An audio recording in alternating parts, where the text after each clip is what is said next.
Fala galera, está no ar mais um episódio do Biomedcast. Sejam todos muito bem-vindos. Aqui quem tá falando é o Otávio.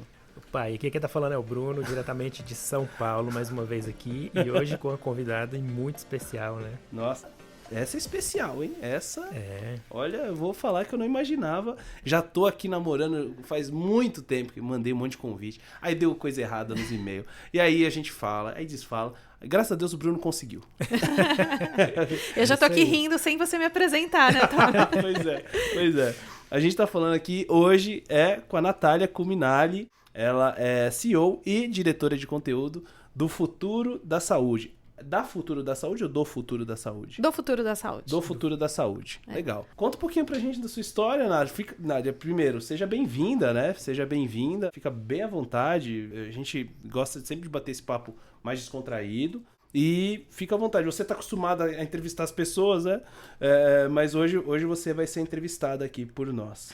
Conta um pouquinho da sua história aí pra gente, por gentileza. Fica à vontade. Eu primeiro queria agradecer demais vocês pelo convite. É um super prazer estar aqui com vocês. A gente que produz conteúdo, né, que tá ali no dia a dia, de trazer informação, de trazer reflexão. Eu sei o quanto isso é importante e o quanto é valioso até para quem tá ouvindo, para refletir e tal. Então, antes de tudo, primeiro eu queria agradecer.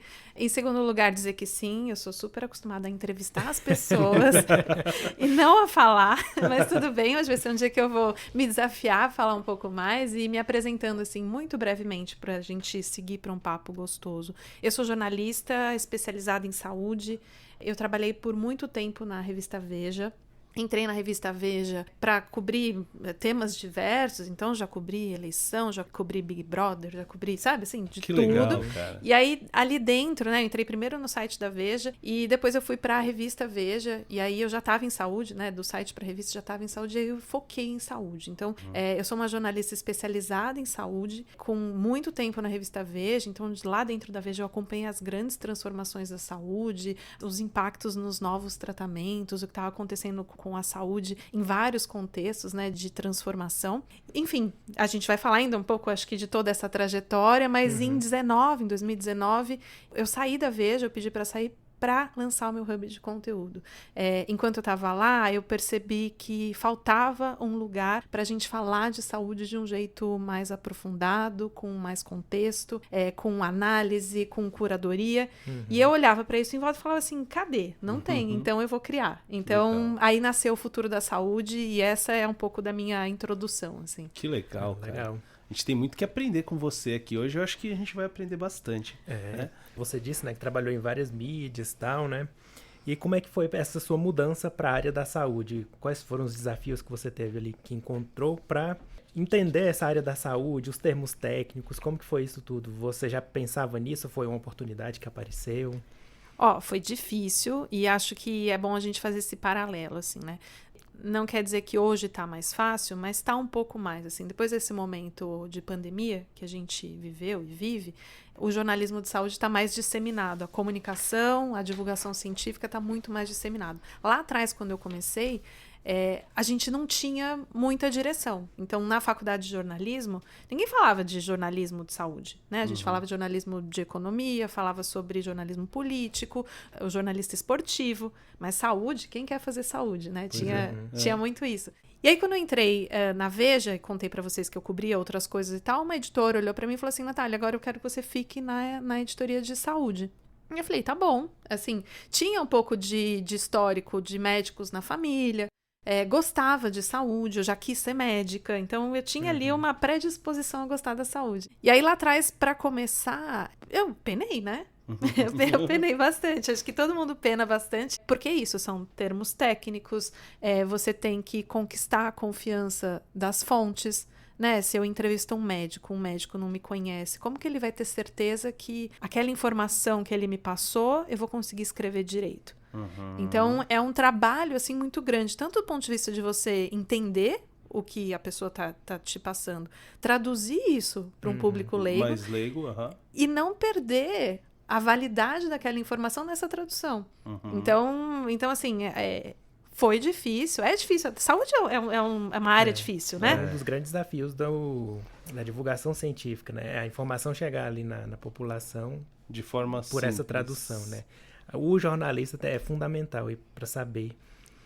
Mas é um trabalho, assim, é uma conquista, né? Porque você faz isso de várias formas, né? Como naquela época e hoje ainda, você começa a aprender, entender o que são publicações científicas, começa a ler os periódicos, aprende a ler os periódicos, não entende os periódicos, pergunta para quem entende, e assim vai construindo uma rede de fontes. Então, eu participei, ao longo dessa minha carreira, de muitos congressos médicos, e ali você vai entendendo como a coisa funciona, vai entendendo toda a evolução, mas assim, não tinha naquela época, e hoje tem mais, assim, não tinha uma forma muito disseminada e muito objetiva, né, de um jornalismo de saúde. Então eu fui aprendendo na raça, assim, mas assim, me apaixonei. Eu sempre falo que trabalhar com saúde é muito trabalhar com propósito, sabe? De você sentir que o que você faz tem uma diferença, ele faz diferença para a ponta, para a vida das pessoas, e é muito legal você acompanhar, né, as evoluções da ciência e poder trazer isso para as pessoas. Então é isso, eu sou uma super apaixonada. Que show, cara. Bom demais, é importante para poder, né, essa informação chegar ali na população, né? Se não tiver essa paixão, acho que fica mais difícil, né? Não, com certeza. Eu acho que na saúde, todo mundo que trabalha com saúde, vocês devem ter bastante oportunidade de entrevistar a turma. As pessoas, elas são muito apaixonadas, né, pelo processo. Então, eu sinto que isso acontece não só no jornalismo, mas com quem é médico, com quem é gestor. Enfim, é uma impressão que eu tenho. Show, cara. Eu falo isso. É um grande desafio, né, que a gente tinha desde o início do Biomedcast. A gente sempre quis... A gente falava muito para estudante, né, no início, principalmente. E muitas pessoas que ouviam a gente eram estudantes que estavam buscando uma profissão, encontravam o nosso conteúdo para falar sobre biomedicina. E lá atrás, a pessoa estava no cursinho, estava no 3º ano, não entende muito de muitos termos que a gente usa aqui, e a gente tinha que sempre estar com essa preocupação, né, latente ali em tentar ser simples e não perder a qualidade técnica do que você está falando, né? Esse é um grande desafio nosso. Mas assim, a gente sempre teve a visão do lado de cá, né? Nós somos biomédicos formados. Você é jornalista. Como funciona o dia a dia de um repórter na área da saúde quando você precisa falar para esses veículos de grande circulação? Como que funciona?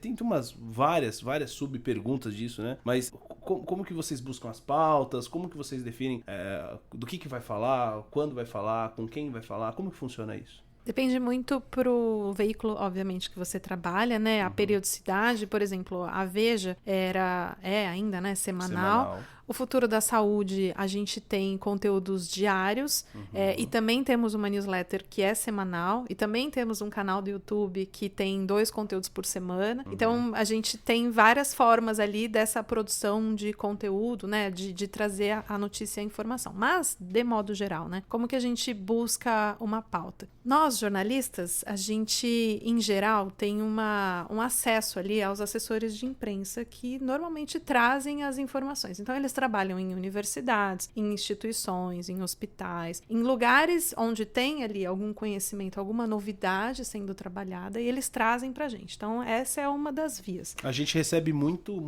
sugestão de pauta. Muito.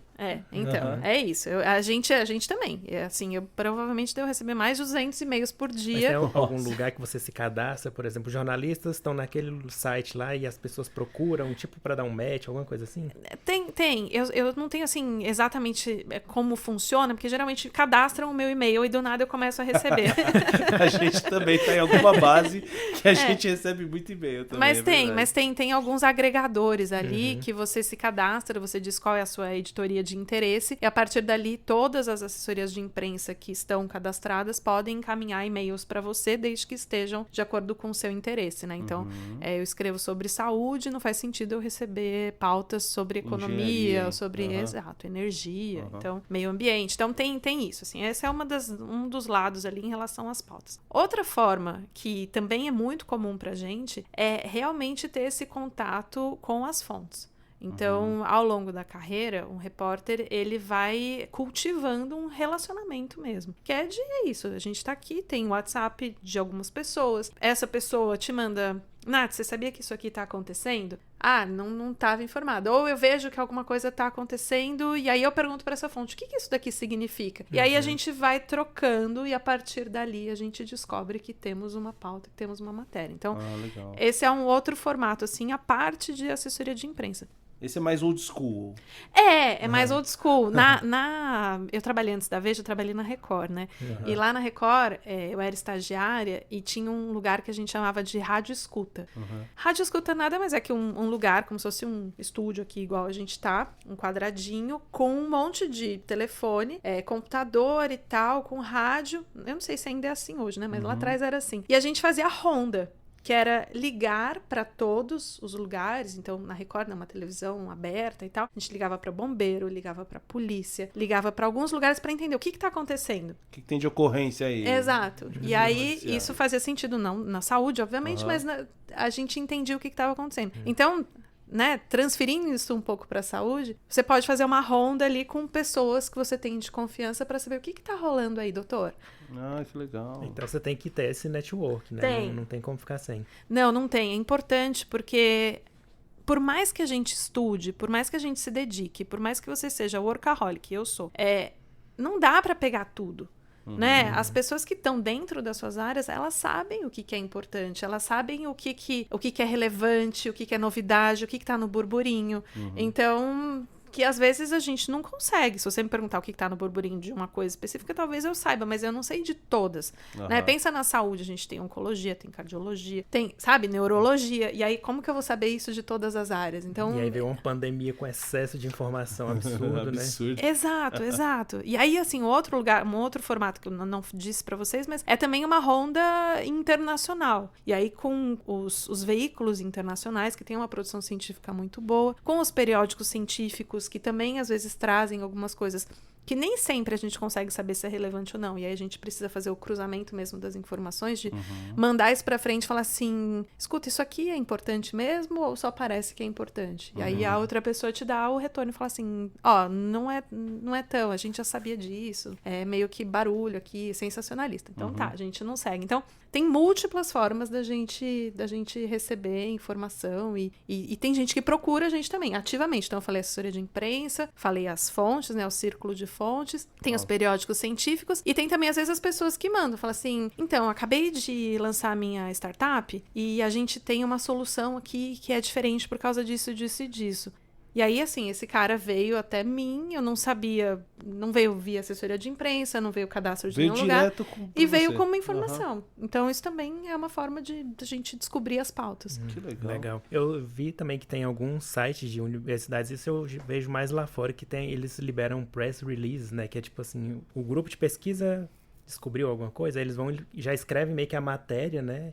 E aí quem quiser pegar aquela matéria pode, né? Digamos assim. A gente tem isso aqui no Brasil também. Tem? Fica até a dica para vocês, como produtores de conteúdo. A agência Bore é uma agência que nasceu na pandemia, se eu não me engano, mas que ela faz isso aqui no Brasil. Então, assim, tem essas agências internacionais que são incríveis, porque a gente recebe tanto os press releases, como você disse, como também o conteúdo embargado, que é, basicamente, ele conta que isso vai ser publicado amanhã, ou daqui a 2 dias, ou daqui a 3 dias. E aí a gente tem tempo suficiente para entrevistar o especialista, para entender como se trata, antes da publicação final. Então não é que a gente fura, né, o estudo, mas a gente está trabalhando nele para que ele saia com a melhor cobertura possível. Legal. Que show, hein? Sai bem sincronizado.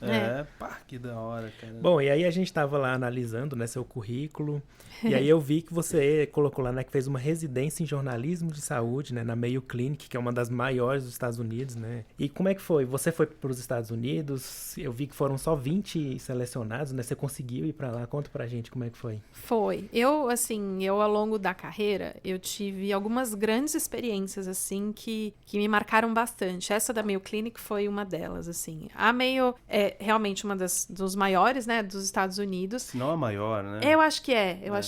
Acho que a Cleveland Clinic também. A Cleveland Clinic também. Mas é uma referência, né? E lá nos Estados Unidos eles têm uma tradição e um olhar muito voltado para o jornalismo científico, que é muito legal. Assim. Então, eu já cobri congresso, já vou responder sua pergunta, mas eu já cobri congresso nos Estados Unidos e eu me lembro de entrar na sala do congresso e ver muito jornalista especializado, assim, fazendo perguntas diretas e coisa que a gente não tinha no Brasil. Você... Tipo, pergunta específica daquelas que o cara manjava muito. Exato. Ah, que legal. Exato. Então, assim, lá eles têm essa cultura ali, essa valorização do jornalista científico. E a Mayo Clinic abriu esse programa, que eles chamam de residência de jornalismo. Eu me inscrevi, e aí você faz eu me inscrevi, apliquei, né, que eles chamam para tentar, vai com carta de recomendação, vai com currículo, vai por que eu gostaria, você preenche ali todos os quesitos. E aí eu fui selecionada. Aí eu recebi a notícia de que eu fui selecionada. Eu fui a única brasileira deste programa específico, né? Que legal, e vinha gente do mundo todo. E aí eu fui para lá. Eles me convidaram, ou seja, né, Eles bancaram tudo? Bancaram tudo. Nossa, bom demais. Eles bancaram tudo. E fiquei hospedada num hotel, e a gente ia pra Mayo Clinic pra fazer todo o treinamento. E o treinamento, gente, é maravilhoso. Assim, é o sonho, e eu brinco aqui, às vezes eu encontro umas instituições aqui no Brasil, eu falo, vocês têm que fazer um curso igual fazem nos Estados Unidos. Porque o jornalista, a gente tem toda a imersão técnica, né, obviamente, do que está acontecendo. Então, eles pegam alguns assuntos de interesse e mostram pra gente o que está acontecendo. Então, um dos grandes desafios é o envelhecimento da população, longevidade. Como que a gente está olhando para isso? Um outro desafio é medicina de precisão. Como que a gente está olhando para isso? Então, eles trazem isso, trazem os especialistas deles, né, para explorar isso, para a gente entrevistar, para a gente aprender. E tinha aulas práticas. Nossa. Então, e as aulas práticas, assim, era isso. De tarde, a gente ia para um laboratório que eles tinham que estavam criando mini-cérebros. E a gente via os mini-cérebros. A gente pegou um cérebro na mão. Então, assim... Você não teria oportunidade de fazer isso em qualquer outro lugar, né? Não. E sabe essas salas que a gente tem aqui no Brasil, tipo Escape? Que você... Escape room. Isso. Que você tem que solucionar uma coisa para conseguir... enigma para poder sair. A gente fez isso lá também. Só que enigmas médicos. Então, de coisas que tinham a ver com o que a gente estava aprendendo. Legal. Então, assim, você vê o quanto eles se dedicam, né, à saúde ali naquele lugar, e o quanto eles querem que a gente entenda e aprenda, e a partir disso você começa a ver todas as nuances de uma coisa que você não tem muita noção. Então, assim, foi uma experiência riquíssima, assim, fora a troca com pessoas de outros países, né, que também cobrem saúde, então foi... Nossa, uma baita experiência. Eu achei interessante, porque eu e o Otávio fizemos residência na biomedicina, tem a multiprofissional que a gente fez... E eu pensei, nossa, o jornalismo, né? Eles também estão criando essa imersão, assim, deve ser muito legal. Foi quanto tempo lá? Foi, acho que, eu não lembro, acho que foi tipo 9 dias, não foi muito tempo, assim. Mas é bem intensivo, não é uma né? residência, tipo, médica, né? Não, mas mesmo assim. Mas é um curso, curto vale, né? que, exato, foi uma experiência que abre um pouco a cabeça, né? Demais. Que show, cara. E você saiu, você até comentou aqui com a gente, você saiu de uma experiência dentro de uma editora, né? O grupo abriu. E aí depois você falou, putz, eu preciso criar, eu sinto que eu preciso empreender aqui, porque eu não tô podendo falar tudo que eu quero, né? Como é que foi esse momento de transição? Porque, assim, eu imagino o frio na barriga, né? Você sair de uma empresa extremamente sólida, com uma carreira extremamente consolidada lá dentro. E aí, como que foi esse momento para você? Olha, é frio na barriga, isso. 100% frio na barriga, assim, porque é que tem uma hora que a coisa tá tão forte dentro de você que você não consegue mais parar. Então, também foi isso, assim, sabe? Mas sim, eu tava dentro da Veja, eu tava com uma empresa, né? Uma empresa consolidada, uma carreira consolidada. Eu tinha conquistado o meu espaço lá, então eu publicava capa, eu tinha, né, o respeito dos meus pares, eu tinha conquistado o espaço entre os editores, tava muito bem. E eu não tenho nada do que reclamar nesse sentido, assim. Lá eu tinha tanto espaço que eu sempre fui meio assim de querer achar novos formatos e tal, que além de eu escrever para o impresso, eu tinha um programa de vídeo. Nossa, que legal. Então eu já fazia essas coisas. E aí eu comecei a ver que, eu queria fazer mais. E a Veja, né, passou todo o mundo de notícias em geral, passou por um período que a política foi muito forte. E aí nisso a saúde perdia, eu não tinha tanto espaço quanto eu, que era, né, a bandeira da saúde, gostaria. Eu falei, não, eu preciso falar mais de saúde, eu queria mais isso. E eu fui, claro, né, construindo isso dentro de mim, conversando com as pessoas, com algumas pessoas que eu conhecia. E eu falei, eu pensei, estudei, comecei a ler várias coisas, assim, de empreendedorismo mesmo, de tentar entender quais seriam os meus caminhos, quais seriam os riscos. Me preparei, obviamente, financeiramente, Pois né? é. Porque É importante. porque você não sabe se o negócio vai dar Vai dar retorno e o quanto você vai precisar disso. Então, tudo isso eu fiz, mas fiz com frio na barriga. Então, eu pedi demissão e assim, e nem todas as pessoas apoiaram. Então, na época, imagina, você fala para as pessoas mais tradicionais, você fala o quê? Você tá saindo da Veja? Você tá Trabalhar na internet. Exato. E eu sempre fui a Natália da Veja, sabe? Assim, a Natália da Veja tá aqui, a Natália. E aí você também fica com essas dúvidas, né? Do tipo, será que a minha reputação, que era uma quando eu tava na Veja, ela vai continuar existindo depois que eu sair? Então tinha todas essas coisas na minha cabeça, tinha as pessoas contra, falando, você tá maluca. E tinha a minha vontade de fazer. E dentro disso tudo, ao longo, né, eu sempre fui muito, assim, de tentar entender, de tal, e eu ia vendo o movimento também do jornalismo. E eu ficava um pouco inconformada, assim, de que todo lugar que eu via, palestra, discussão e tal, o jornalismo tá em crise. O jornalismo vai acabar, o jornalismo não é sustentável, o jornalismo não sei o quê. Eu falo assim, cadê as soluções? Por que as pessoas não estão tentando propor coisas novas? Eu falei, por que eu não vou tentar? E aí foi isso, assim, foram várias coisas que me motivaram a criar o Futuro da Saúde. E aí eu tive, obviamente, uma surpresa, como todo o mundo, né, que foi a pandemia. Nossa, foi um momento ótimo, entre aspas, né, querendo ou não, né, pra você. No fim a pandemia mostrou que o que eu acreditava fazia sentido, né, que saúde ia ter um certo protagonismo, que as pessoas iam passar a olhar mais pra isso. Então, a pandemia, assim, só confirmou uma suspeita que eu tinha. Mas, assim, também foi difícil. Pensa só, eu pedi demissão e acho que foi setembro de 2019, outubro. Nossa. E o Futuro nasceu em julho de 20. Nossa. Então, eu fiquei ali nesse período bem difícil da pandemia, dentro de casa, meio que cozinhando o projeto, pensando se eu ia lançar agora, como que eu ia fazer. Eu já saí da Veja com todas as ideias. Eu quero fazer um site, eu quero ter um podcast, eu quero ter o YouTube, eu quero ter newsletter, eu quero... Tudo eu já estava dentro da minha cabeça. Mas como que eu faço tudo isso sozinha? Então, eu tive que parar, estruturar, aprender. Então, eu começo por aqui, num segundo momento eu vou por esse outro lado, num terceiro momento eu vou para esse. Então, só agora, 2 anos e meio depois, a gente acabou de lançar o canal no YouTube. Mas é uma coisa que eu já queria faz bastante tempo. E eu sei que o canal do YouTube também vai ter que ter um trabalho de formiguinha, de muito trabalho, de paciência, de consistência. Então, assim, é um processo, né? Ninguém nasce uma grande empresa, né? Um império, mas a gente tá construindo. Então, foi mais ou menos isso, assim.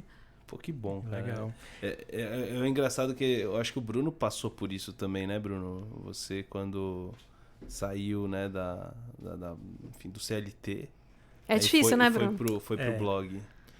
Eu comecei com o blog em 2009, né? E aí fui fazendo outras coisas e o blog ia ali em paralelo, né? E aí, em 2021, foi ano passado que eu realmente larguei tudo para só trabalhar com produzir cursos, ter o meu CNPJ lá e fazer tudo. Então, eu sei como que não é fácil, né?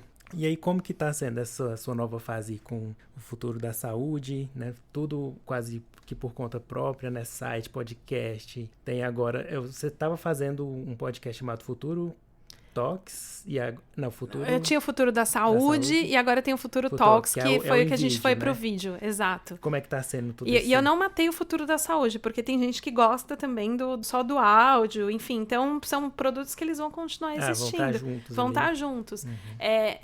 Mas, assim, tá sendo muito bom. Eu tenho... todo empreendedor, todo mundo na vida, né? Tem os altos e baixos da vida. Mas a gente tá criando uma trilha que é realmente pensada e consistente. Então, assim, no nosso tempo. Às vezes eu converso com os empreendedores e tal, e eu falo pra eles, não, a gente tá crescendo devagar. Eles olham pra mim e falam assim, Natália, como assim devagar? Acabou de nascer e já tem isso.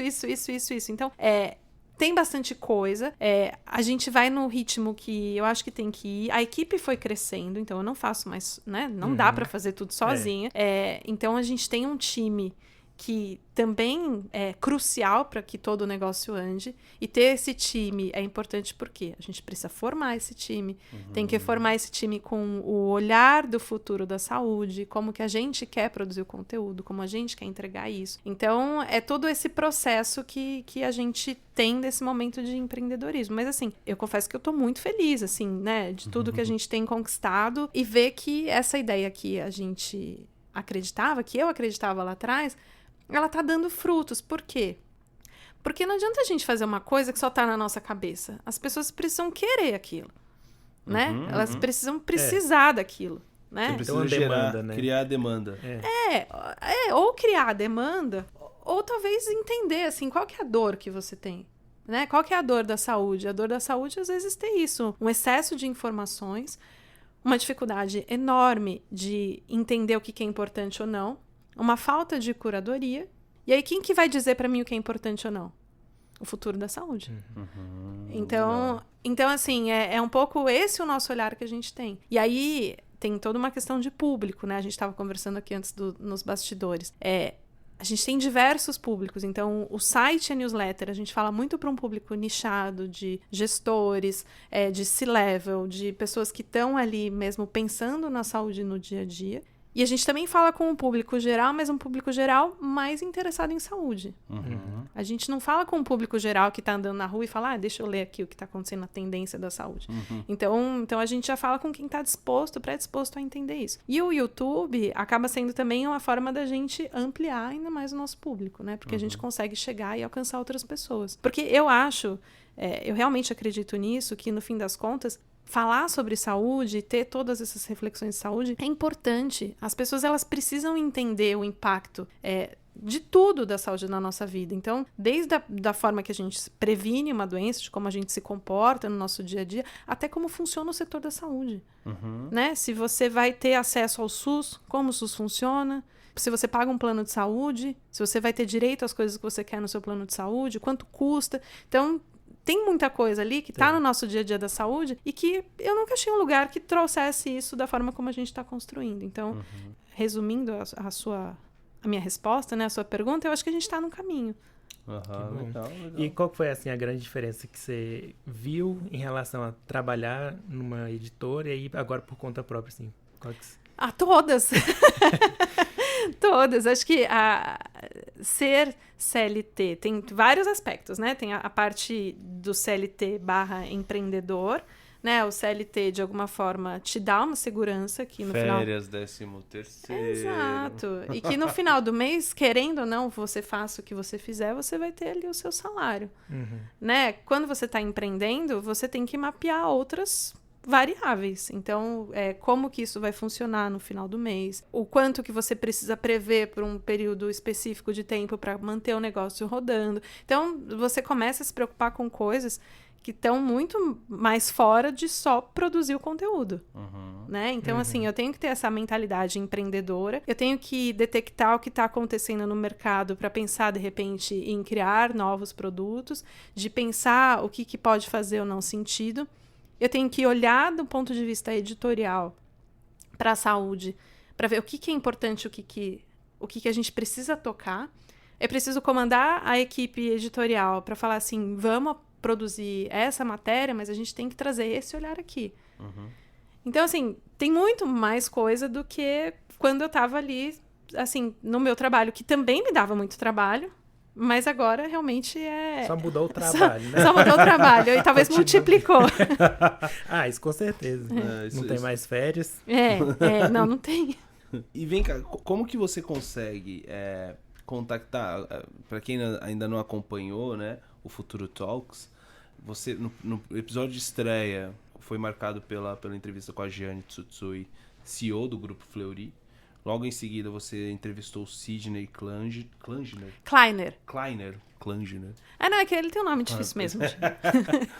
O Sidney Kleiner, que é presidente do Einstein. Albert Einstein, né? Como que funciona isso? É só contato ou você tem uma equipe que te ajuda a fazer o PR? Como que é? Não, eu ainda não tenho essa equipe, não. É relacionamento, assim, é realmente com o Sidney, por exemplo. O Sidney já era minha fonte desde a Veja. Nossa, então você já Então conhecia. eu já o conhecia, eu já admirava muito ele, o trabalho dele, a forma como ele se comunicava. Eu tem uma capa bem emblemática da Veja, da telemedicina, tem um robozinho na capa, um robozinho nos corredores do Einstein. Nossa. E ali a gente já falava de telemedicina, ali a gente já trazia todas essas reflexões. Então, por exemplo, já conhecia o Sidney. E aí mantive, né? Assim que eu saí da Veja, contei pra ele, falei, Dr. Sidney, eu vou sair e tal. Então, são pessoas que já acompanharam e acompanham minha trajetória. E assim, eu sou muito grata porque sempre me apoiaram. Né? Legal, cara. Porque é isso, assim, a gente precisa manter a rede e esse apoio, e eu tive isso. A doutora Jane, eu não a conhecia, né? Ela assumiu o Fleury Há pouco mais de um ano, né? exato, no meio da pandemia, mas conheci ela ali virtualmente. Então, assim que ela assumiu o Fleury, a gente fez no jornalismo, a gente tem muito isso de encontro de relacionamento. Eu não sei se vocês estão familiarizados. Não. Mas em alguns momentos a gente marca encontros para conhecer a pessoa, que não necessariamente ali vai gerar uma pauta específica, você não está indo entrevistar, você não está indo com um interesse, né, objetivo, mas você vai bater um papo. E aí nesse papo você identifica se, bom, aqui pode ter uma pauta, aqui pode ser legal, que legal que eu tô conhecendo essa pessoa. Se daqui, sei lá, um ano eu pensar numa coisa, eu lembrar daquela pessoa, eu sei que essa pessoa existe. Então, isso de modo geral, né? Doutora Jane, obviamente que eu já conhecia, né, como profissional, mas a gente já tinha feito alguns encontros desse. E aí, quando eu fui lançar o canal, eu pensei, eu queria muito que a doutora Jane fosse a convidada da estreia. E aí eu fiz esse convite, assim, ela já acompanhava o meu trabalho no Futuro da Saúde, o Fleury também, né, o William que tá lá dentro, gente... Desde o começo, assim, eu saí da Veja, fui no Fleury, o William falou, que legal, véio, aposta e vai. Então, eu fui contando para essas pessoas da minha trajetória, não é que eu simplesmente sumi, sabe? E aí, no momento que eu fui lançar o canal, as pessoas, elas torcem junto. Porque, no fim, gente, todo mundo quer mais lugar pra gente refletir a saúde. Né? A gente precisa desses espaços. Então, tomara que eles deem certo. Acho que é um pouco essa a mentalidade. Então, assim, de modo geral, é isso. É essa construção. É uma construção de relacionamento, de respeito mútuo e de apoio que eles toparam. E eu fiquei muito honrada de ter eles no podcast. Nós dois, é uma coisa que a gente tá construindo também com o Fleury, através da assessoria de imprensa, né? Tem uma empresa só a respeito disso lá para eles, que cuida disso para eles. Logo, se tudo der certo, vamos trazer também um diretor do Fleury para falar com a gente. Legal. Mas eu brinco com o Bruno, a gente já falou aqui já a respeito de investimentos e tudo mais. Né? Somos sócios do Fleury. Estão sempre lá? Não, entendi, vocês investem. A gente investe. Boa. Temos ações da empresa. E eu fico pensando nisso, né? Esse tipo de coisa a gente acaba entendendo depois que você... começa a conversar com algumas pessoas que você consegue realmente entender como é que funciona esse tipo de fluxo, né? Porque, pô, até agora, né, Bruno? É tudo no civirômetro, né? Vocês me acharam primeiro no LinkedIn, depois no Instagram, e aí vai no convite, né? Exatamente. Exato. Isso aí. Bom, e aí, fazendo uma análise da sua trajetória até agora, conta pra gente algumas coisas que você aprendeu em relação à área da saúde, já que sua área é o jornalismo, né? O que você aprendeu, assim, a ferir uma pressão? Aprendeu a coletar um sangue? Essa visão sua nova, né? De saúde, assim, o que você levou pra sua vida? Sabe que agora você perguntando isso, eu me lembrei de uma coisa, né? Eu posso contar depois de coisas que eu aprendi e aí mais técnicas, mas você falou de aferir uma pressão. Eu, quando estava na Veja, eu tive a oportunidade de trabalhar como repórter / voluntária. Então, eu estava trabalhando, mas eu também era voluntária, num barco que foi para a Amazônia para atender a população ribeirinha. Nossa, que legal. E nessa experiência, que foi, assim, incrível, um trabalho muito lindo que eles fazem, aliás, Doutores das Águas, né, quem quiser entender, apoiar e tal, eu fazia de tudo. Então, eu carregava desde caixa e tal, e fazia toda a logística do negócio funcionar. Eles levam médicos e dentistas para comunidades ribeirinhas, tudo de barco. Então, a gente ficava no barco, sem nenhum sinal de celular, sem nada, e atendendo, acordava 5 da manhã, 4h30, para já preparar o barco, para já receber a população. E aí eles levam atendimento de saúde e odontológico a gente que não tem acesso a isso. A gente que demora, sei lá, 8 horas para chegar em algum lugar para ter esse acesso. E nesse contexto, eu já fiquei no lugar ali da triagem, e aí na triagem eu tinha que aferir a pressão. Olha só. Então isso eu já fiz, assim, porque era nesse contexto de voluntária. E já tive que pesar também naquelas balanças super difíceis, pra mim super difíceis, daquele pezinho, assim, sabe? Sim, você tem que pesar as pessoas. Sim. Então são coisas que eu aprendi ali de modo prático. Que legal. Outras coisas que eu fiz, que eu acho que foram grandes aprendizados, eu já presenciei cirurgia. Então, dentro do centro cirúrgico, eu já vi uma cirurgia bariátrica, por exemplo. Vi como funciona, né? Eu, obviamente, toda paramentada, todas as questões ali de segurança, mas para entender mesmo como que a técnica, como que o médico faz, como que é a videolaparoscopia, comecei a entender como que funciona todo o negócio. Então, essa foi uma outra experiência ali em loco que eu tive. Mas, fora isso, várias questões técnicas mesmo, né? De entender medicina de precisão, de entender a importância de um diagnóstico precoce, de entender um pouco como que funcionam as pesquisas científicas. Eu acho que, assim, tem muita coisa que acontece na saúde que são muito complexas e que o médico e o especialista, o biomédico, tem muito tempo ali para estudar e se aprofundar. E a gente tem essa tarefa, essa missão de entender um pouco como as coisas funcionam para a gente saber fazer as perguntas certas, para conseguir fazer a pessoa responder o que a gente precisa entender e conseguir traduzir isso. Então, desse ponto de vista geral, eu aprendi muita coisa. E agora eu estou aprendendo muito também, porque o setor da saúde, aí como um todo, está muito em transformação. E a gente precisa acompanhar essas transformações, que no fim do dia impactam o paciente. Então, assim, muito aprendizado. Todo dia eu aprendo e eu gosto muito de aprender. Então, tem bastante coisa bacana. Que legal. O Sérgio Ricardo, a gente já entrevistou aqui. Enfim, na época que a gente entrevistou, ele era VP da DASA. Ele, inclusive, vai participar de uma dessas entrevistas hoje aqui com a gente. Legal. E ele fala muito disso, dessa questão da transformação do setor da saúde. Ele falou muito, ele escreve, tem uma newsletter no LinkedIn. Ele fala do mundo VUCA e agora o BANI, né? É um termo mais recente. E ele fala muito disso, sabe? É um grande desafio que a gente tem do lado de cá, né? Da saúde, em conseguir acompanhar essas transformações, né? Sim, porque além da saúde em si, você tem a tecnologia envolvida e aí você tem também um movimento de mercado, que o mercado começa a ser desafiado a trazer mais qualidade, a ser mais eficiente, a colocar o paciente no centro. E aí tudo isso dá uma reviravolta ali nos negócios mesmo de saúde, né? Então, realmente uma transformação que a gente está passando e que a pandemia acelerou isso de um jeito absurdo, né? Ninguém imaginava que todo mundo ia saber o que é uma PCR. Né? Pois é. Que PCR, a gente trabalha com isso, pra gente é normal, PCR, mas na boca do povo, PCR, a gente, meu Deus, PCR, né? Numa placa, no meio da calçada. Na rua, fazemos PCR. E é um procedimento caro, né? E as pessoas tendo acesso a isso também é interessante.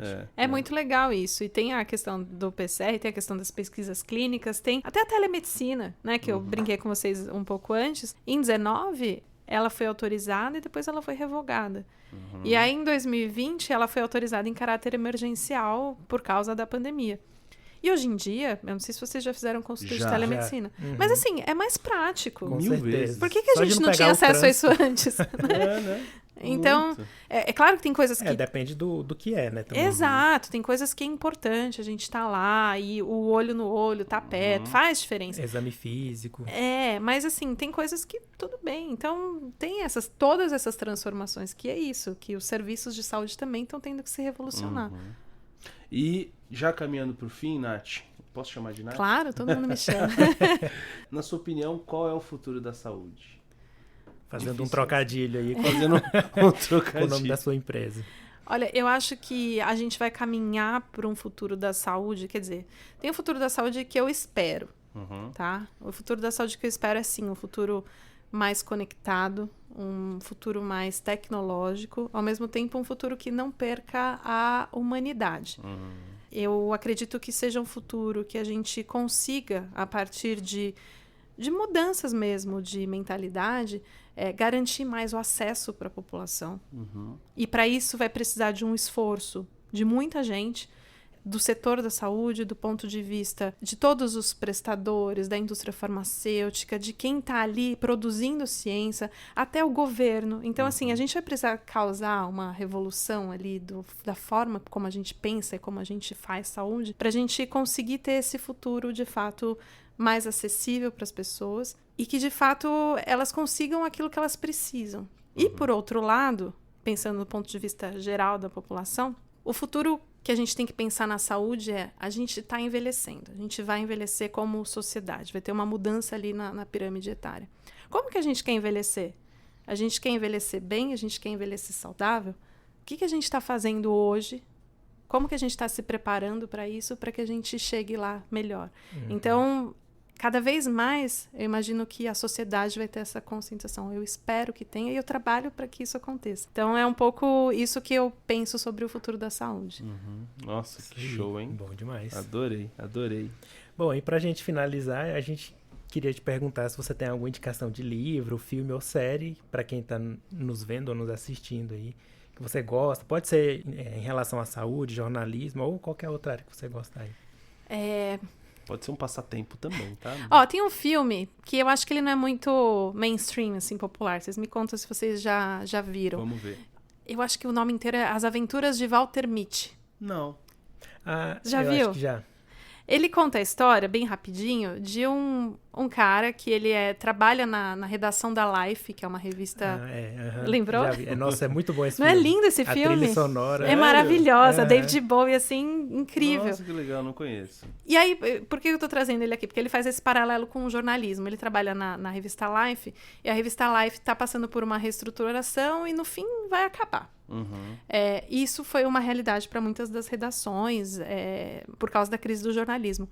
Só que o filme convida a gente a pensar um pouco fora da caixa, que é você buscar ali a sua paixão. Ele vai atrás de um último filme, né, que sumiu e que ele quer que seja a capa da Life. E aí é uma aventura. O Walter Mitty, ele vive essa aventura e aí você começa a enxergar a beleza das coisas e viver as coisas. E pra mim esse filme é muito bacana porque ele traz essa reflexão, sabe? Do quanto é importante a gente viver as coisas. Então, enfim, tô aqui, né, já indicando o filme que eu acho muito bonito. E livro, tem um que eu acabei de ler, e aí também faz esse paralelo de jornalismo e de saúde, que é o livro do Gilberto de Menstein, que faleceu. Sim, eu acompanhava ele na CBN, maravilhoso. Então, ele faleceu durante a pandemia e ele escreveu o último livro dele contando os últimos dias da minha vida com câncer. Nossa, eu não sabia disso. É um livro super curtinho, muito bonito, muito sensível, que traz todo o talento, obviamente, dele, né, como jornalista, mas que traz esse lado do paciente, de como que ele estava enfrentando isso, e de todas as dores, de todas as angústias, de toda a beleza que ele via. Então, é um livro muito, muito bonito, muito sensível, assim, que faz chorar. Quem não quiser chorar, então não lê, mas, assim, é bonito. Não, imagina. É bonito. E acho que é isso, assim, de dica geral é essa, assim. A série, a última que eu vi foi Game of Thrones repetindo, que eu acho boa. bom. E é isso. Legal, Nath. Pô, que bacana. É muito bom conversar com uma pessoa assim que não é, né, de ter uma formação formal na área da saúde e ver esse outro lado assim que a gente não está acostumado, né? Muito bom. Aprendi demais aqui, cara. Com certeza. Demais. Foi um baita do aprendizado. Eu tenho certeza que pro nosso ouvinte também, né? Pro nosso ouvinte também, a gente sempre falou bastante a respeito de divulgação científica, de produção de conteúdo, de saber se comunicar corretamente. Só que a gente nunca tinha trazido um jornalista para falar. E a gente não aqui. tem a formação assim, em comunicação, né? A gente está arriscando aqui. Então, ótimos. Ai. Gente, eu queria agradecer demais, assim, aqui do lado de cá, foi um super prazer estar aqui com vocês, é muito bom trocar né? E eu brinquei logo no início que eu tô acostumada a entrevistar e não ser entrevistada. Então, é um desafio. É um desafio entrevistar também, que é o que vocês estão fazendo aqui. Mas eu acho que é assim que tem que ser, sabe? Essas trocas, elas trazem transformação. Eu acho que essas trocas, elas levam as pessoas a refletir, a pensar, se eu ler aqui uma notícia de saúde, o que tá por trás disso, né? Quanto trabalho tem por trás disso? Então, pra mim é um super prazer estar aqui com vocês. Que bom, que bom. Pra gente, mano, não tem o que falar, né, Bruno? Isso aí. Vamos chamar mais vezes, já pensou? Contem comigo. Olha, não tenha dúvida, não tenha dúvida. Você já tá mais do que convidada para participar aqui com a gente. Tá Muito bom? obrigada. Eu que agradeço. Então é isso. Tchau, tchau. Tchau, tchau, gente. Até mais. Até mais. Tchau, tchau.